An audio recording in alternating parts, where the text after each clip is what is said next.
Lorsque nous intervenons, nous, Homo sapiens, êtres humains, nous venons, par définition, changer quelque chose. Ce changement que l'on entraîne va avoir des conséquences. Et le problème, c'est que parfois, ces conséquences sont décalées dans le temps et ne sont pas, du coup, facilement visibles. Il faut bien, du coup, utiliser un principe de précaution, quelque chose en médecine qu'on appelle le primum non nocere. D'abord, première préoccupation, d'abord, ne pas nuire. C'est-à-dire d'abord ne pas faire pire que la situation.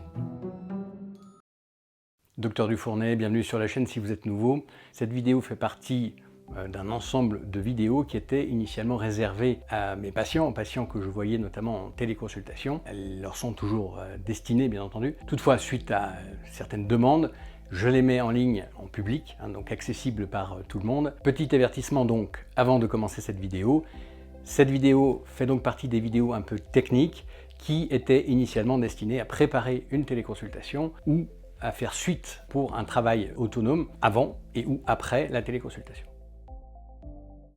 J'aimerais aborder un sujet qui peut paraître philosophique, mais en fait qui est purement biologique et mathématique. Mais c'est peut-être ce qui lui donne le petit côté à tonalité philosophique, qui est les effets d'une intervention.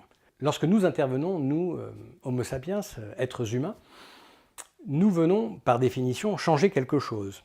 Et bien, ce changement que l'on entraîne va avoir des conséquences que l'on peut connaître parfois, et puis souvent des connaissances que nous ne pouvons pas avoir, du moins sur le coup, et des connaissances que nous allons au mieux acquérir plus tard.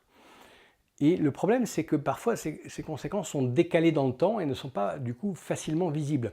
Bien sûr, si j'injecte ou que je donne un médicament que je pense être bon pour une personne et que la personne a tout de suite une grosse complication, voire décède malheureusement, eh bien, je sais tout de suite que ça n'est pas bon et que je vois cet effet, je le situe très bien. En revanche, si cet effet arrive très progressivement sur plusieurs années, ça va être très compliqué. C'est le cas par exemple, alors c'est pas du tout un médicament bien sûr, mais c'est le cas de l'amiante. L'amiante, on sait que le mésothéliome pleural, qui est ce cancer de la plèvre, peut arriver 30 ans après l'exposition. 30 ans. 30 ans par rapport à notre échelle de vie, c'est énorme. C'est par rapport à la normalité, c'est on va dire à peu près un quart à un tiers de notre vie. Et dans la pratique, pour la plupart des gens, c'est au maximum, on va dire un tiers ou parfois la moitié de la vie. C'est considérable. Et faire des études sur aussi longtemps, c'est très compliqué aussi. Voilà, donc il faut bien du coup utiliser un principe de précaution en quelque sorte, qui, indépendamment de toute connotation politique ou politico-économique actuelle, vraiment dans son sens premier, qui revient globalement à quelque chose en médecine qu'on appelle le primum non nocere, qui est voilà, une expression issue du latin pour dire d'abord, première préoccupation, d'abord, ne pas nuire. Ça fait partie de la philosophie même d'Hippocrate et de notre médecine occidentale. Probablement de nombreuses médecines dans le monde aussi, d'abord ne pas nuire par notre intervention. C'est-à-dire d'abord ne pas faire pire que la situation. Et ça, c'est très important. Et en effet, toute intervention aura potentiellement, pas toujours, des effets recherchés qui nous poussent à intervenir et des effets indésirables, des effets secondaires. Ces effets secondaires indésirables donc peuvent être arrivés éventuellement de façon rapprochée, rapide, ou arriver beaucoup plus tard dans le temps et être la conséquence d'une cascade d'événements. Donc voilà, attention aux interventions, n'imaginez jamais qu'un supplément, même un complément alimentaire, une supplémentation en vitamines, mais même le complément au curcuma ou de la vitamine C, oh bah après tout, ça ne peut pas nuire, ça va bien. Pas du tout, pas du tout. Il y a des effets secondaires. Pour la vitamine C et le curcuma, l'un des effets secondaires, ça tombe bien, c'est le même, c'est l'acide oxalique que ça va générer. La vitamine C, elle part dans les urines. Ah d'accord, mais sous quelle forme? Majoritairement sous forme d'acide oxalique.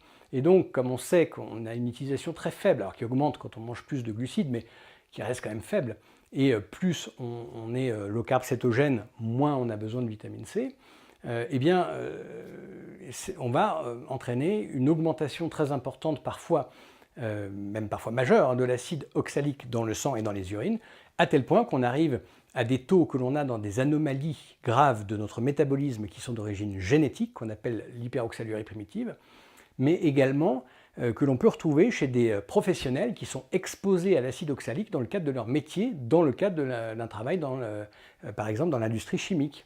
Et donc, si on mesure leurs urines, on sait que au-delà de 45, bon, on est chez des gens exposés. Et pour des gens exposés, c'est acceptable, parce que ça peut aller beaucoup plus loin.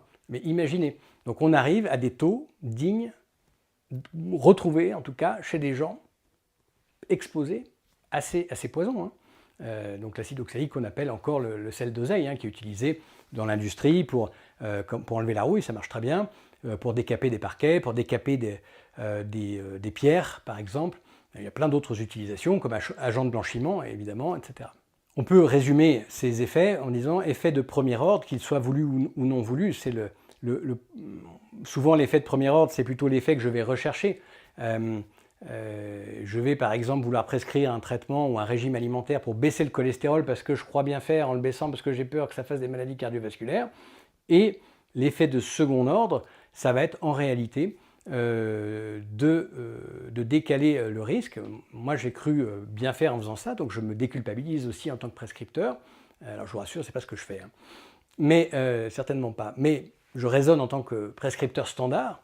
Et donc, j'ai entraîné un effet de second ordre, décalé dans le temps, dû au premier, qui en l'occurrence va être de décompenser ou d'aggraver un diabète de type 2. Ça fait partie de ce qu'on peut lire sur ces médicaments. Il suffit d'aller sur le site de la FDA, Food and Drug Agency.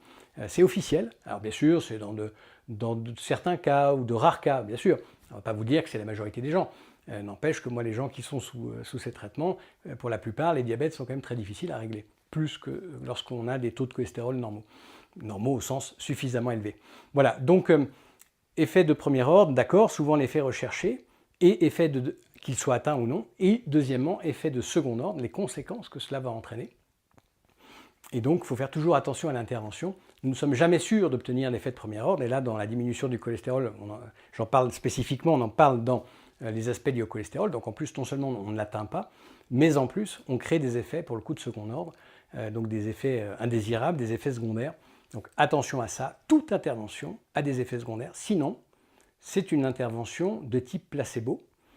Et encore, là, est-ce qu'on peut dire que le placebo n'a vraiment aucun effet secondaire?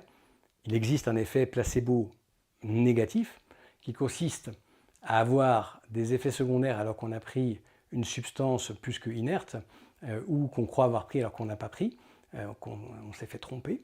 Eh bien, avoir donc un certain nombre d'effets secondaires. Ce qu'on appelle l'effet nocebo, ce placebo négatif. Donc, si ça se trouve, même le placebo en tant que tel, à proprement parler, peut avoir des effets de second ordre, mais bon, ça c'est une autre question. Donc, attention, quelle que soit l'intervention, il y a des conséquences. Quand l'intervention vise à revenir sur une logique évolutionniste, on a un temps énorme pour avoir pu s'assurer que c'était solide d'un point de vue scientifique et d'un point de vue biologique et médical. Donc s'hydrater correctement, manger suffisamment de sel, faire certains types d'exercices, pas trop d'autres, avoir une bonne hygiène de sommeil, etc. On sait que ça, ce sont des interventions qui ramènent vers quelque chose qui a subi l'épreuve du temps, qui est très solide, versus des interventions qui concernent en réalité des choses très récentes, sur lesquelles nous n'avons pas encore de recul. Attention, les nouveaux édulcorants, etc. Et il y a un confrère qui s'est amusé à reposter une caricature où l'on voit donc ce médecin obèse largement diabétique qui dit « Oulala, régime carnivore, méfiez-vous, ou carnivore cétogène, attention, on n'a pas beaucoup de recul ». Parce que oui, on en parle depuis pas longtemps, mais alors qu'en fait, d'un point de vue évolutionniste, c'est très vieux et on sait qu'on a toujours fonctionné comme ça. Attention, là, en tant que régime à la mode, ouais, c'est récent, on n'a pas... Prenez plutôt ce médicament, là, au moins, vous serez plus tranquille. Voilà, et donc c'est ce paradoxe absolu qui résume parfaitement la notion d'effet secondaire derrière toute intervention.